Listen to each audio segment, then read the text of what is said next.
Hati-hati. Sorban ini hati-hati. Kalau kita sujud pakai sorban. Allahu Akbar. Ini di depan kita nih. Sorban. Sujud di atas sorban. Tidak sah. Ini Piki kemari. Sujud begini. Tidak sah. Kira-kira jelas tidak? Tapi kalau Piki ini jatuh. Sujud di atas Piki. Sah. Sah. Ini jatuh. Sujud di atas sorban. Sah. Tapi kalau sorban ini sedang kita pakai. Begini. Sorban di depan kita. Terus sujud di atas sorban. Tidak sah. Nah, kalau Anda lagi sujud. Tahu nggak sengaja ini begini. Anda udah sujud begini. Turunkan aja ini. Ini turunkan, selesai. Sholat Anda sah. Paham? Jadi jangan mentang-mentang pakai sorban. Ada yang sujud kadang-kadang di atas sorban. Tidak sah. Sebab kalau Anda sujud di atas sorban. Sorban yang sedang Anda pakai. Berarti Anda sujud di atas pakaian yang sedang Anda gunakan. Nggak boleh. Kira-kira jelas tidak? Nah, makanya sekarang bagaimana kalau orang rambutnya panjang nutup semua ini? Dia sujud. Tidak ada bagian jabahnya yang menempel di lantai. Ketutup rambut. Tidak sah. Ini jabah mesti nempel. Nah, nempelnya pun harus ada beban. Contohnya beban, andai kata.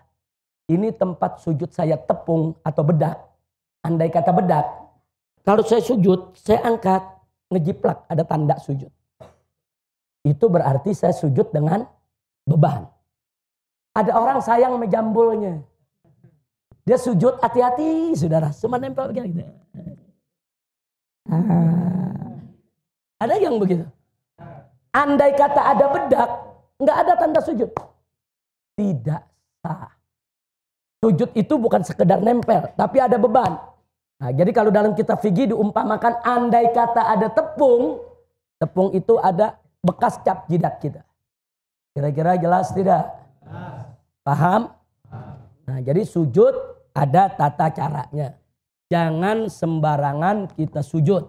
Posisi kaki jari lihat, posisi tangan lihat, posisi jidat lihat.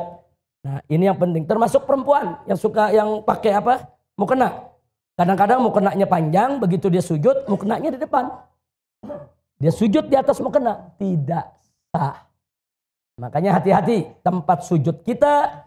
Nah, jangan sampai berkaitan dengan apa yang sedang kita pakai. Kira-kira jelas tidak? Paham semua? Jadi kalau ini Piki nutup begini, sujud tidak sah. Tapi kalau ini Piki jatuh, sujud di atas Piki sah. Karena kalau Piki sudah terlepas, dia tidak lagi sedang kita pakai. Sampai di sini jelas? Paham? Baik. Berikutnya.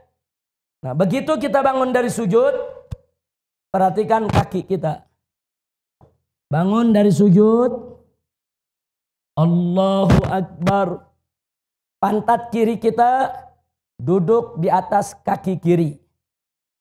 Kanan kita, jari jemarinya ini menghadap ke kiblat. Perhatikan, ini belakang begini. Ini namanya duduk apa nih? Ini namanya duduk apa? Iftirash. Ini duduk iftirash. Jadi tidak begini duduknya. Tidak juga begini. Kecuali bagi yang berhalangan, yang sakit, yang badannya kegemukan, yang ada asam uratnya, dia nggak bisa duduk dengan sempurna, itu lain masalah. Tapi kalau kita lagi sehat walafiat, duduk yang sempurna, duduk di atas betis kiri nih, ini telapak kaki kiri nih, ini pantat kita duduk di kaki kiri nih. Nah, beban kita ada di kiri, kaki kanan. Nah, kita lihat ini seperti ini. Jari jemari, perhatikan. Begitu kita duduk, jari jemari kita tidak megang dengkul, enggak. Jari jemari kita di atas paha, bukan megang dengkul. Di atas paha jangan dibuka lebar. Jangan dibuka lebar, tidak mesti terlalu rapat, biasa saja. Jari jemari kita menghadap kiblat.